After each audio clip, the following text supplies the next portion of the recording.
सबको जय मसीह की। प्रभु का धन्यवाद करते हैं। प्रभु ने एक और सुंदर मौका परमेश्वर ने आज एक और दिन उपवास में बैठने के लिए प्रभु के अनुग्रह को महसूस करने के लिए पवित्र आत्मा ने मदद किया। सच में प्रभु भला है जो हर दिन अपनी करुणा हम पर बनाए रखता है। हालेलुया।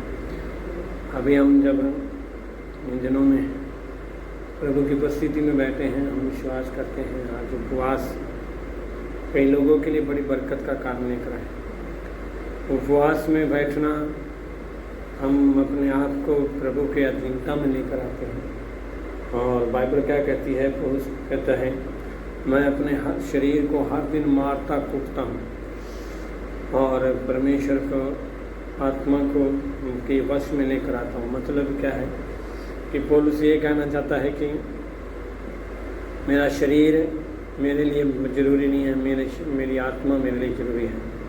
कि कहीं ऐसा ना हो कि मैं शरीर के चक्कर में अपनी आत्मा का नाश कर बैठूं। मेरे प्रियो, उपवास हम खाने की वजह से अगर नहीं रख पा रहे हैं कि मैं खाना नहीं छोड़ पाता, तो फिर आपको शरीर नहीं, आत्मा नहीं, शरीर चाहिए। वो अलग बात है कि एक शारीरिक कमजोरी होती है कि मैं शारीरिक कमजोरियों की वजह से नहीं रख पा रहा, और एक होता है कि हम शरीर के भूख की वजह से नहीं रख पाते। उन दोनों में डिफरेंस होता है। जब हम शरीर की भूख की वजह से नहीं रख पाते तो इसका मतलब क्या है कि हम आत्मा से बढ़कर शरीर को महत्व देते हैं। परंतु जब हम शरीर की कमजोरी की वजह से नहीं रख पाते तो परमेश्वर उसमें स्ट्रेंथ देता है, ताकत देता है।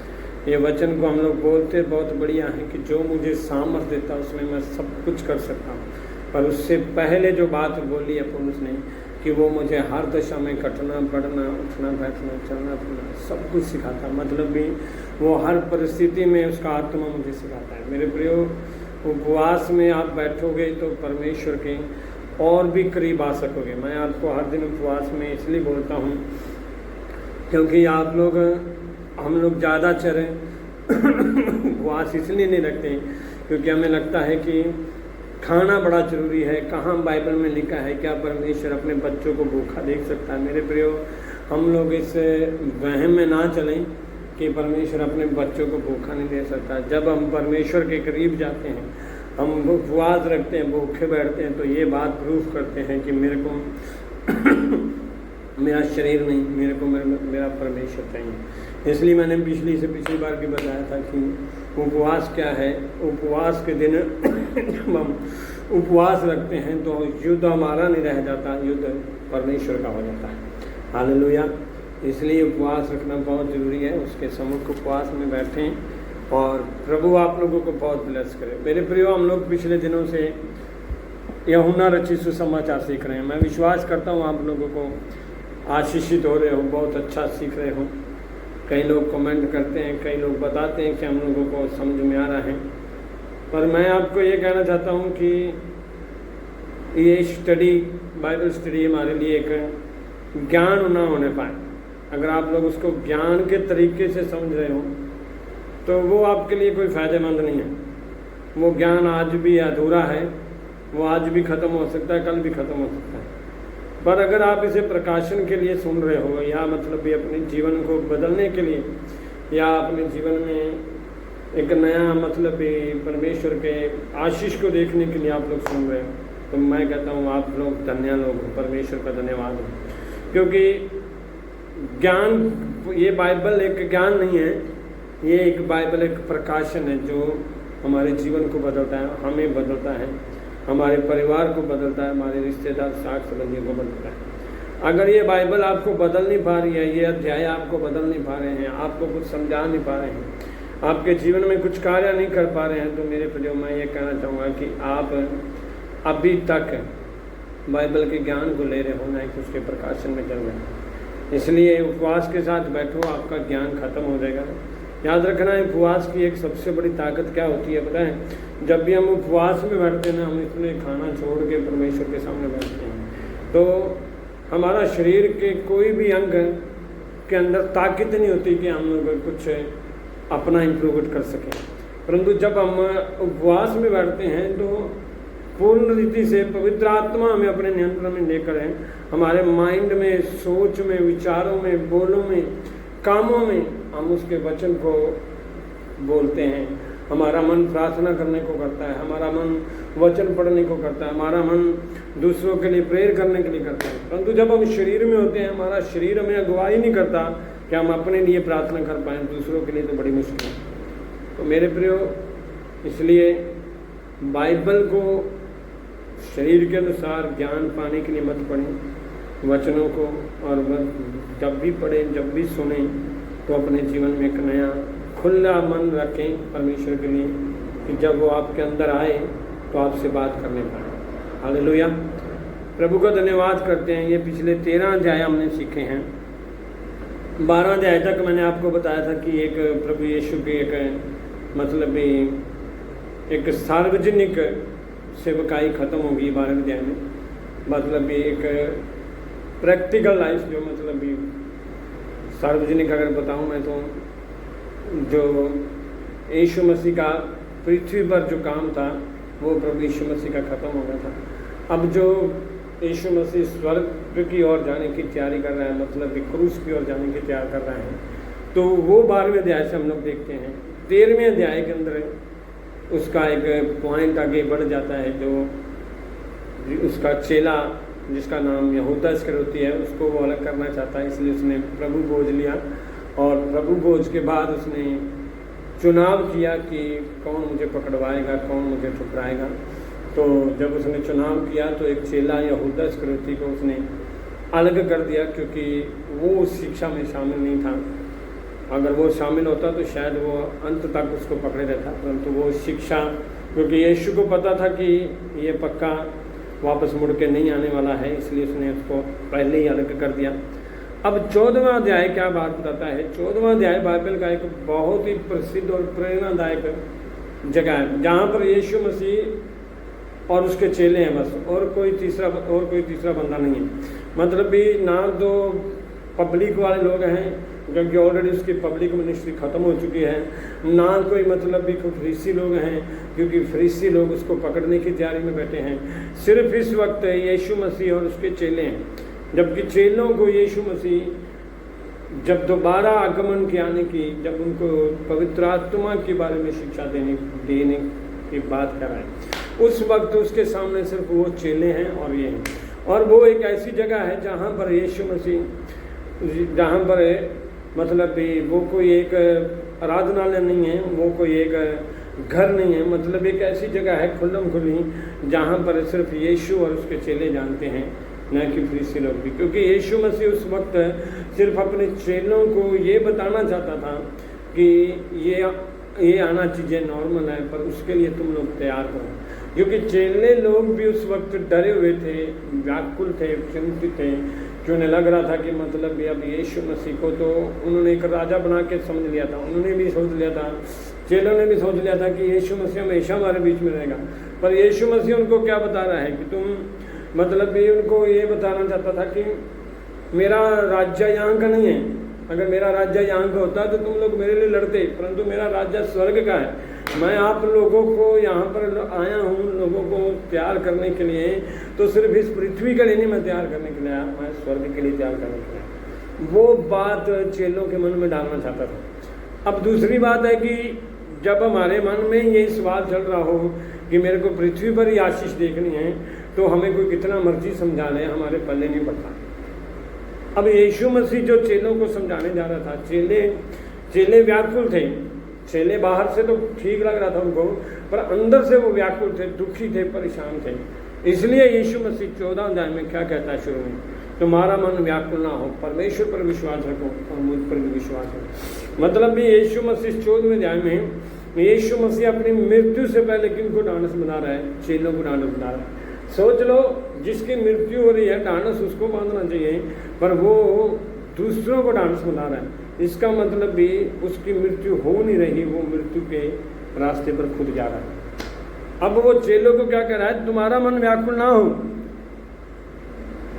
तुम दुखी ना हो, तुम लोग चिंतित ना हो। अगर आप 1 से 4 तक पढ़ोगे तो यीशु मसीह अपने चेलों को, जो उदास और डरे हुए शिष्यों से कहता है कि तुम व्याकुल ना हो, वे उन्हें भरोसा दिलाते हैं यीशु मसीह के, परमेश्वर पर विश्वास रखो और मुझ पर भी विश्वास रखो। और अगर मैं अभी जा रहा हूँ तो मैं इसलिए नहीं जा रहा हूँ कि मेरा दुनिया पर से डेरा उठाया गया, दुनिया पर से डेरा नहीं उठाया गया, पर मैं इसलिए जा रहा हूँ ताकि मैं तुम्हारे लिए एक जगह तैयार करूँ।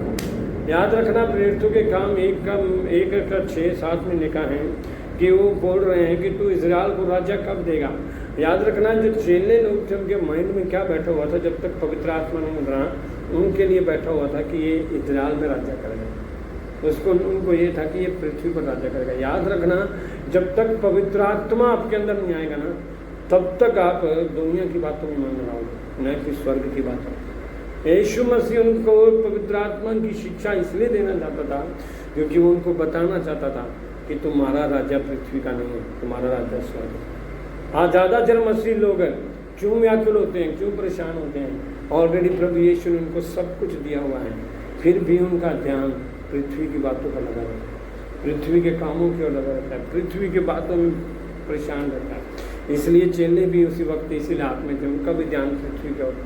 और प्रभु यीशु उनको क्या कह रहा है, तुम्हारा मन व्याकुल ना हो। याद रखना, मैं आज आप सब लोगों को कहना चाहता हूँ, तुम्हारा मन व्याकुल ना होने पाए, ना डरने पाए। हमें भरोसा रखने की जरूरत है, परमेश्वर पर भी भरोसा रखने की जरूरत है और यीशु मसीह के पर भी।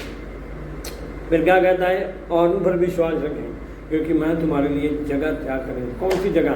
ये पृथ्वी की जगह नहीं। एक बात कहूँ, यीशु मसीह चेलों को यह कह रहा है, आप इस पृथ्वी की जगह के लिए परेशान मत हो, तुम्हारे लिए ऑलरेडी मैंने एक जगह तैयार कर दी है, वो एक स्वर्ग में तुम्हारे लिए एक ऐसा घर जहाँ पर जब भी तुम आओगे इस पृथ्वी को छोड़ के, वो घर तुम्हें तैयार मिलेगा। हम इस पृथ्वी पर रहते हुए इस घर की चिंता में रहते हैं, कब हमारा मकान बनेगा, कब हमें परमेश्वर मकान देगा, मकान जगह देगा। परंतु परमेश्वर का राज्य क्या था? वो राज्य था कि तुम लोग इस पृथ्वी के नहीं हो, तुम स्वर्ग के। अब यीशु मसीह उन चेलों को क्या कह रहा है? शांत रहने के लिए बोल। अब आगे अगर आप पढ़ोगे तो 5 से लेकर 5 और 6 में एक बात और बड़ी अनोखी बात कहता है। थोमा ने उनसे कहा, जब यीशु मसीह उनसे बात कर रहा है कि मैं जहाँ जा रहा हूँ तुम वहाँ का मार्ग जानते हो, मार्ग जानते हो। मतलब भी उनको बता रहा था कि जिसके पीछे आज तक तुम लगे फिरे हो वो कोई आम व्यक्ति नहीं है, तुम्हें उस स्वर्ग पर पहुँचाने वाला एक व्यक्ति है, तुम वहाँ का मार्ग जानते हो। पर थोमा एक व्यक्ति उसमें क्या कहता है, फिर हमें पिता मार्ग हम नहीं जानते, तू कहाँ जा रहा है, तुम मार्ग कहाँ से आ। मतलब भी उस वक्त तक चेलों के माइंड में, मैं आपको पहले बता चुका हूँ, यही बैठा हुआ था कि चेलों का मतलब यीशु मसीह पृथ्वी का राजा है, न कि स्वर्ग का। तब यीशु मसीह उनसे एक बात कहता है जो आज तक कोई भी लोग नहीं समझ पाते, कि मैं ही मार्ग सत्य और जीवन हूँ, बिना मेरे द्वारा कोई पिता के पास है नहीं पा सकता। याद रखना, पुराने नियम के अंदर परमेश्वर ने कहा, तुम मुझे ढूंढोगे भी और पाओगे भी, तुम मुझे संपूर्ण मन से ढूंढोगे और मैं तुम्हारे पास आ जाऊँगा। याद रखना, पुराने नियम के अंदर ज़्यादातर लोग किसको ढूंढ रहे थे? परमेश्वर को ढूंढ रहे थे। पर नए नियम के अंदर उनकी खोज खत्म हो गई, यीशु मसीह खुद उनको ढूंढने के लिए पृथ्वी पर आया। और जब पृथ्वी पर आया, उनसे बात करते क्या कह रहा है, अब मैं आ गया हूँ, अब तुम्हें कुछ और ढूंढने की जरूरत नहीं, मैं ही मार्ग हूँ, मैं ही सत्य हूँ, मैं ही जीवन हूँ। इसका अर्थ क्या है? यीशु मसीह बता रहा था कि ईश्वर तक पहुँचने का, परमेश्वर तक पहुँचने का सिर्फ एक ही मार्ग है, यीशु का दिखाया हुआ रास्ता और उसका जीवन। जो यीशु हमें रास्ता दिखाता है, जो हमें यीशु चलने के लिए कहता है, अगर हम उस पर चलते हैं तब हम स्वर्ग की ओर जाते हैं। याद रखना, यीशु मसीह अपने चेलों को ये बता रहा था, तुम लोग दुनिया में मार्ग ढूंढ रहे हो, तुम लोग दुनिया में रास्ता ढूंढ रहे हो, पर मैं ऑलरेडी तुम्हारे साथ हूँ। इसलिए यीशु मसीह उनसे क्या कह रहे हैं? मार्ग सत्य और जीवन मैं। अब बात क्या कह रहा है यीशु मसीह कि अगर तुम लोग मुझे जानते हैं, मुझे समझते हैं, तो मेरे पिता को भी जानते हैं, मेरे पिता को भी जानते हैं। हैरानगी वाली बात है कि चेले भी वहाँ पर हैरान थे। अगर हम 8 से 11 तक पढ़ेंगे तो चेले भी हैरान थे कि पिता की बात कौन सी बात कर रहे हैं। उन्होंने यीशु को भी, मैं सच बताऊं, जैसे लोग आज मानते हैं ना, उन्होंने भी यीशु को एक भविष्यवक्ता माना हुआ कि एक नबी है, हमारे लिए छुटकारे के लिए आया। बल्कि यीशु मसीह उनके साथ रहकर ये बता रहा था कि पिता और मैं एक हैं। पर आज तक चेलों के माइंड में भी बात बैठे नहीं। क्यों नहीं बैठी थी? क्योंकि मैंने शुरू में एक बात बताई कि उनका ध्यान इस पृथ्वी की बातों पर था। याद रखना, जब तक आप पृथ्वी की बातों पर रखोगे ना, यीशु मसीह का वचन आपसे क्या बोल रहा है, आपको क्या सिखा रहा है, सामने वाला क्या सिखा रहा है, आपके पल्ले नहीं पड़ने वाला। आप जब तक अपनी बुद्धि में चलते रहोगे, अपने दिमाग में चलते रहोगे, तब तक सामने वाला क्या कह रहा है आपके दिमाग में कुछ पड़ने वाला नहीं है। प्रभु यीशु की बातों को समझने के लिए प्रभु यीशु के जैसा बनना पड़ता है, यीशु के बताए हुए रास्ते पर चलना पड़ता है। बाइबल बताती है, यदि तुम मुझसे प्रेम रखते हो तो मेरी आज्ञाओं को मानोगे। याद रखना, अगर तुम लोग यीशु के पीछे चल रहे हो ना, बता रहे हो कि मैं यीशु के पीछे चलने वाला हूँ, तो आपका प्रूफ क्या है? उसकी आज्ञाओं को मानोगे। आप उसकी पृथ्वी की बातों पर नहीं ध्यान लगाओगे, आप स्वर्ग की बातों पर ध्यान लगाओगे। और वही इन बातों के चेलों के अंदर सवाल आया कि हमें पिता को दिखा दो। आज भी अगर कई विश्वासियों से पूछा जाए तो उनके अंदर भी आज सवाल है कि क्या पता मैं स्वर्ग में जाऊंगा कि नहीं। जबकि ऑलरेडी यीशु ने उनके लिए पापों के लिए मारा गया, गाड़ा गया, मुर्दों में से तीसरे दिन जी उठा और आज भी जिंदा है, उस पर विश्वास करके बपतिस्मा ले लिया, अब उसके पास भी आ रहे हैं, तब भी उनके अंदर डाउटफुल है, क्या पता हम लोग स्वर्ग जाएंगे कि नहीं। वही सवाल इनके अंदर उठा कि हे प्रभु हमें पिता को दिखा दो। अब यीशु उनसे क्या कह रहा है कि जो उन्हें देखता है वो पिता को देखता है, क्योंकि वे पिता में हैं और पिता उनमें है। याद रखना, यीशु की पहचान जब तक हमारे पास नहीं आएगी तब तक हमारा मेल उस पिता से नहीं हो पाएगा, हमारा रिश्ता उसके साथ जुड़ नहीं पाएगा। और यीशु की पहचान करने के लिए हमें क्या करना पड़ेगा? जैसे उसने पहले बताया, उसके मार्गों पर चलना पड़ेगा, उसके रास्ते पर चलना पड़ेगा। मार्ग कैसे? वो जैसे स्वभाव, उसका प्रेम में, आनंद में चलना पड़ेगा, प्रार्थना में बढ़ना पड़ेगा, वचन में मजबूत होना पड़ेगा। तभी हम यीशु के बताए हुए मार्गों पर जब चलेंगे तब हमें तसल्ली हो जाएगी कि हम स्वर्ग में जाएंगे और पिता के पास जाएंगे। इसलिए यहाँ पर 11 तक एक ही बात उनको बताता है कि अगर तुम मेरा विश्वास करो कि मैं पिता में हूँ और पिता मुझ में हूँ, नहीं तो कामों के कारण मेरा विश्वास करो। मतलब भी वो क्या कहता है, जब तक पिता ऑर्डर नहीं देता पुत्र कुछ नहीं कर सकता, और पुत्र जो कुछ कर रहा है पिता के ऑर्डर में कर रहा है। अगर आज आप लोग प्रभु यीशु के कामों को देख रहे हो तो इसलिए नहीं देख रहे हो कि प्रभु यीशु काम कर रहा है, वो इसलिए कर रहा है क्योंकि पिता उसको बोल रहा है। इसका मतलब पिता और पुत्र एक है। अगर हम लोग इस बात को समझना है तो सबसे पहले हमें यीशु के कामों को समझना है। और कब समझ पाएंगे? हम उसका अगर 15 तक 12 से लेकर 15 तक पढ़ेंगे तो उसने एक आज्ञा बताई दी है, 13 से लेकर 15 तक है। यीशु में सिखाते हैं, वो क्या बताते हैं? अगर हमें यीशु के कामों को देखना है तो नंबर 1 प्रार्थना है, दूसरा नंबर है आज्ञाकारिता। आज ज़्यादातर मसीह लोग ना तो प्रार्थना करने में खुश हैं ना आज्ञा मानने में खुश हैं, अपनी मर्जी चलानी है। ये नहीं समझना कि सामने वाला क्या कह रहा है, अपनी मर्जी चलानी है। और प्रभु यीशु मसीह में क्या कहना चाहता है? यीशु सिखाते हैं कि यदि लोग उनसे प्रेम रखते हैं तो उनकी आज्ञाओं को मानेंगे। नंबर 2, फिर उनके नाम से जो भी मांगा जाएगा वो पूरा होगा। याद रखना, हम लोग प्रार्थना में बड़ी बड़ी डिमांडों को रखते हैं और उसकी आज्ञा को मानना नहीं चाहते। अगर डिमांड रखनी है ना बाइबल में तो पहले उसकी आज्ञा को फॉलो करो। अगर आप उसकी आज्ञाओं को नहीं मान पा रहे हो तो आप जितनी मर्जी डिमांडें रख लो वो कुछ भी नहीं। आज्ञा मानना बाइबल बताती है बलिदान चढ़ाने से उत्तम है। मतलब ये पुराने नियम का बलिदान क्या है? प्रार्थना। और नए नियम के अंदर बलिदान क्या है? खुद को देना। कहता है अगर तुम आज्ञा नहीं मान रहे हो तो तुम्हारा खुद का प्रार्थना में भी बैठना व्यर्थ है। याद रखना, प्रार्थना तब सुनी जाती है जब आज्ञा पूरी होती है। अगर आपकी आज्ञा नहीं पूरी हो पा रही है तो आपकी प्रार्थना भी व्यर्थ है। आज वचन को लोग मानने के लिए तैयार नहीं है और फिर दिखाने के लिए बाइबल बताती है बड़ी बड़ी देर तक प्रार्थना करते हैं और फिर उन्हें उत्तर नहीं मिलता और व्याकुल हो जाते हैं, चर्च छोड़ जाते हैं। परंतु जो बाइबल कहती है हम उसको मानना नहीं चाहते। प्रेम हमारे अंदर है ही नहीं है। हमारे अंदर जो सारी दुनिया का गुस्सा हमारे अंदर पड़ा है, 100 सवाल हमारे अंदर बड़े पड़े हैं, और फिर कहते हैं प्रभु हमारी प्रार्थना नहीं सुनता। प्रार्थना प्रभु सुनता है, परंतु उसके आगे एक कंडीशन है, उसकी आज्ञा को। अगर हम उसकी आज्ञा को नहीं मान रहे हैं तो हमारी प्रार्थना भी याद रखेगा। हालेलुया, प्रभु का धन्यवाद हो। अगली बात क्या कहता है? पवित्र आत्मा का वादा। पवित्र आत्मा, ये याद रखना, ये एक प्रोसीजर है। प्रभु यीशु मसीह अपने चेलों को एक बात बता रहा है, एक प्रक्रिया बता रहा है कि तुम लोग कब मुझ में परिपूर्ण हो सकते हो, कब मुझ में बढ़ सकते हो। नंबर 1, तुम्हारे अंदर की व्याकुलता खत्म होनी चाहिए। नंबर 2, तुम्हें ये पता होना चाहिए कि हम लोग कहाँ जा रहे हैं। नंबर 3, आपको ये प्रूफ होना चाहिए कि मैं ही पिता हूँ, मैं ही यीशु हूँ। और नंबर 4, आपको ये पता होना चाहिए परमेश्वर की आज्ञाओं को फॉलो करना चाहिए।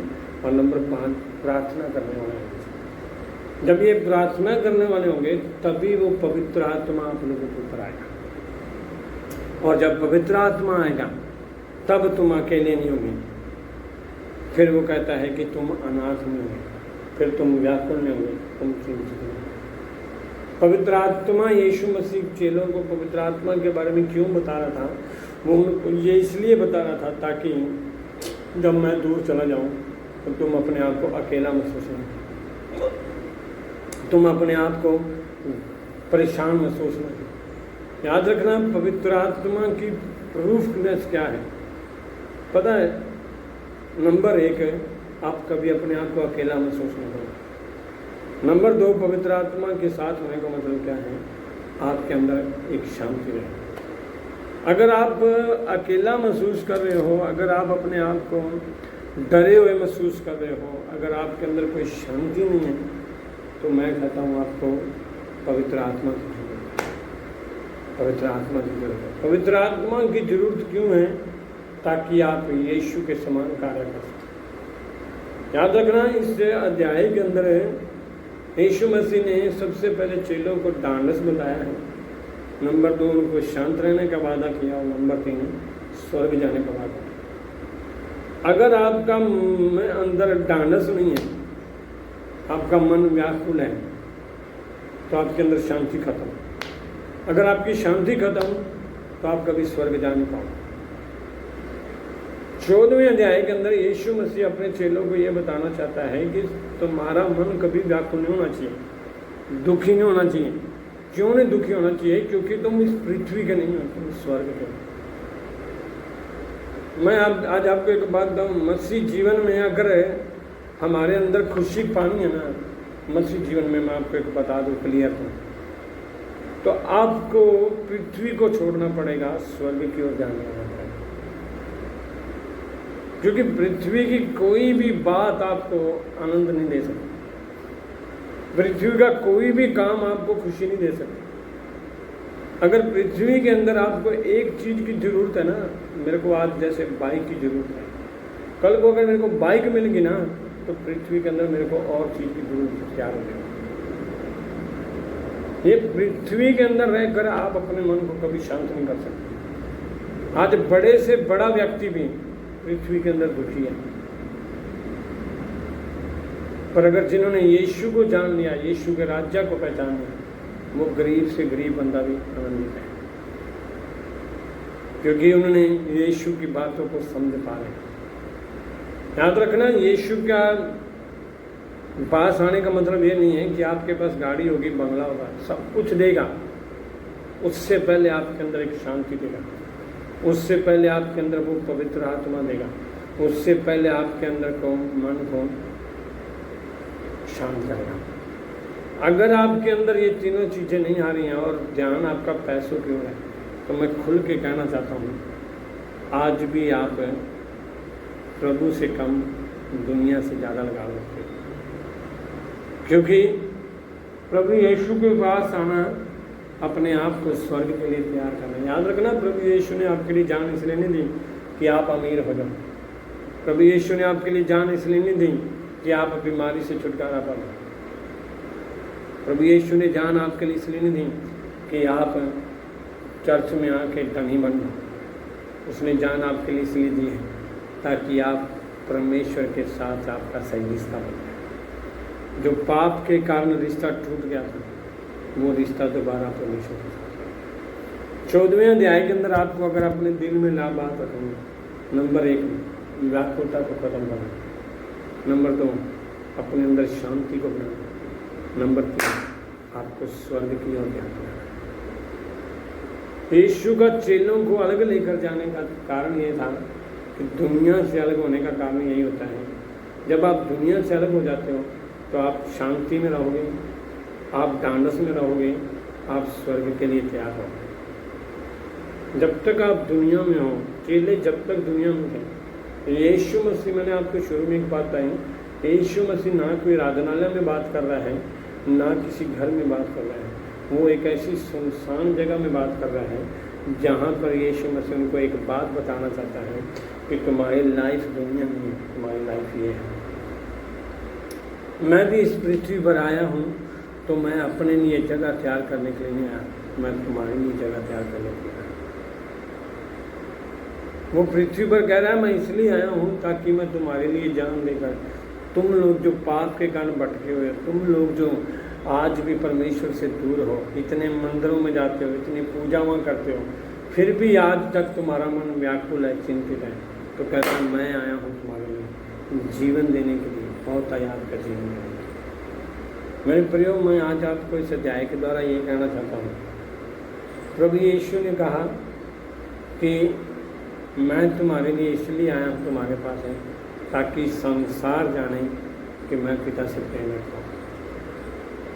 जैसे पिता ने मुझे आज्ञा दी है वैसा ही मैं करता हूँ। याद रखना, ये प्रोसीजर शुरू कब होता है? जब आप आज्ञाकारी करते हैं। अगर आपके अंदर आज्ञाकारिता नहीं है ना, आप कभी भी पवित्र आत्मा की शांति को नहीं पा सकते। पहले जब हम आज्ञा करते हैं, प्रभु यीशु को स्वीकार करते हैं। नंबर 2, जब आज्ञा को मानते हैं, हम बपतिस्मा लेते हैं। नंबर 3, जब हम आज्ञा को मानते हैं, चर्च में आना शुरू कर देते हैं। नंबर 4, जब हम आज्ञा को मानते हैं, हम संगति में बढ़ना शुरू हो जाते हैं। नंबर 5, जब हम आज्ञा को मानते हैं, तब हम परमेश्वर के लिए बोना शुरू कर देते हैं। नंबर 6, जब हम आज्ञा को मानते हैं, तभी हम परमेश्वर की इच्छा को समझ पाते हैं। और जब हम आज्ञा को मानते हैं, अगर बाइबल का मूड बताऊं तो आज्ञा मानने के बाद ही आपके जीवन में वो शुरुआत होती है। प्रभु यीशु यहाँ पर ये कह रहा था कि तुम्हारे अंदर की व्याकुलता, तुम्हारे अंदर का डर है, तुम्हारे अंदर के सवाल कब खत्म होंगे? जब तुम आज्ञा माननी शुरू करते हो। आज्ञाकारिता अगर तुम्हारे अंदर नहीं है ना, आपके अंदर सवाल खत्म नहीं होंगे। जिस दिन आपने आज्ञा माननी शुरू कर दी, आपके अंदर से व्याकुलता खत्म हो गई। आज्ञा माननी शुरू कर दी, आपके अंदर से सवाल खत्म हो गए। आपके अंदर से आपने आज्ञा माननी शुरू कर दी, आप प्रार्थना में बैठना शुरू कर दी। और जब आपने आज्ञा माननी शुरू कर दी, आप पवित्र आत्मा से भर जाए। और जब पवित्र आत्मा से भर गए, फिर आपको दुनिया की किसी जरूरत नहीं पड़ेगी। 14 अध्याय आपके लिए इतना, इससे आगे और भी अध्याय आएंगे, और भी बड़े आनंद के होंगे।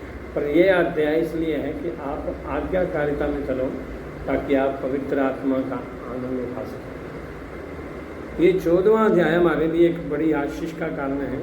याद रखना, इस 14वें अध्याय के अंदर अगर आप शुरू से अंत तक पढ़ोगे, 3 बातें आपको मिलेंगी: ढांढस, शांति और स्वर्ग। अगर ये तीनों चीज़ें आपको चाहिए तो आपको आज्ञा मानना पड़ेगा। अगर आप आज्ञाकारिता से अलग जा रहे हो तो कोई प्रूफ नहीं है कि आप प्रभु में नहीं। क्योंकि बाइबल क्या बताती है कि अगर तुम आज्ञा मानोगे तभी तो तुम माने जाओगे कि तुम मेरे चेले हो। याद रखना, जिसके हम अधीन रहते हैं उसी के चेले हैं। अगर हम प्रभु की आज्ञा मानोगे तो तभी प्रभु के चेले हैं। अगर हम प्रभु की आज्ञा नहीं मान रहे हैं, संसार की आज्ञा को मान रहे हैं, संसार के कामों को कर रहे हैं, तो हम प्रभु के अधीन नहीं हैं, हम संसार के अधीन हैं। प्रभु यीशु का काम तब आपके जीवन में शुरू होता है जब आप उसकी आज्ञाओं को फॉलो करते हैं। और याद रखना, आज्ञाकारिता ही आपके जीवन में आशीषों को लेकर आती है। अगर मैं शुरू में बताऊं तो आदम और हवा ने पाप का कारण था आज्ञा को तोड़ना। नए नियम के अंदर है आदम और हवा को दोबारा प्रभु के पास आने का कारण था आज्ञा मानना। आज्ञा को तोड़ा, परमेश्वर से दूर हो गए। आज्ञा को माना, परमेश्वर के प्रिय है। बस पुराने नियम के अंदर भी परमेश्वर ने 10 आज्ञा दी, नए नियम के अंदर और कहता है कि आज्ञा का सारांश ये है कि तुम अपने परमेश्वर तो अपने पड़ोसी से एक दूसरे से प्रेम रखो। आज्ञाकारिता हमारे अंदर आएगी प्रभु की, तभी हम दूसरों से प्रेम भी रख पाएंगे। अगर आज्ञाकारिता नहीं आई ना, हम प्रेम भी नहीं रख पाएंगे। बोल देंगे कि मैं तुझसे प्रेम रखता हूँ, पर हमारे काम हमें बता देंगे कि कोई प्रेम नहीं, सिर्फ एक ज्ञान है, सिर्फ एक बुद्धि है। इसलिए आज इस अध्याय के अंदर मैं आपको ये कहना चाहता हूँ, शांत रहें, ढांढस में चलें और अपने लिए स्वर्ग की तैयारी पे रखें, क्योंकि प्रभु यीशु के पीछे चलने का अर्थ है उसकी आज्ञाओं को पूरा करना। और प्रभु यीशु ने कहा यदि तुम मेरी आज्ञाओं को मानोगे तभी तुम मेरे चेले ठहरोगे। और आज्ञाकारिता में पवित्र आत्मा के पास लेकर जाते हैं, और तभी हम शांति का मन, शांत मन, ढांढस के साथ है और स्वर्ग की ओर ध्यान करके प्रभु के पास। परमेश्वर इस वचन के द्वारा आशीष करें सबको ध्यान से।